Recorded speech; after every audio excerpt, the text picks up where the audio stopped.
Hello, this is Dr. Bartosh of Proactive Wellness and Injury Center, and today I'd like to talk to you about a chemical that we find in our drinking water across the country and in many of the toothpastes that we use, and it's called fluoride. What's alarming is the research that we now have seen regarding fluoride and its effect on our health. As a matter of fact, we see now that the research is showing that it causes neurodegenerative diseases. It affects the brain, the spinal cord, and the sciatic nerve primarily. Now, when it's affecting the brain, it can cause a lowered IQ. It can affect our cognitive functions. It affects or can create learning disabilities as well. And we're seeing more and more of these types of conditions evidenced in our society.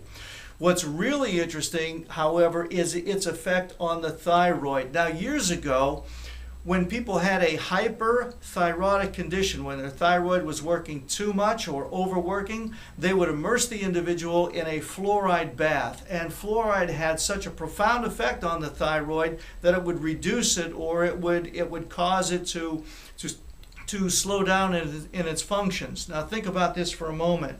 If you have a normal working thyroid and you're drinking tap water or the water each and every day that has fluoride in it, and you're using fluoride containing toothpaste, then what can happen is it will suppress your thyroid over time. And this can result in a weight gain, it can result in skin and bone disorders or memory loss, depression, hair loss, and we're seeing more and more ladies today that are being diagnosed with the thyroid condition. Primarily, they're hypothyroidic.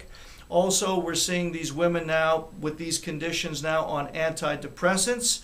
And also, we're seeing more and more women who are having issues with hair loss. I don't think it is a stretch to connect the use of these fluoride-containing substances and these kinds of conditions that are arising in our society today. And you've heard me tell you before that all of these chemicals are contributing to many of these disorders that we're seeing today. And in order to reduce them, what we've got to do is to detoxify the body on a cellular level. Because if the cells are containing these things, then that body is not going to be healthy. Now, some of the things that you can do in order to offset this is to drink tamarind tea, eat eggs, even though the commercials say you shouldn't eat eggs, or the doctors are saying that eggs are bad for you.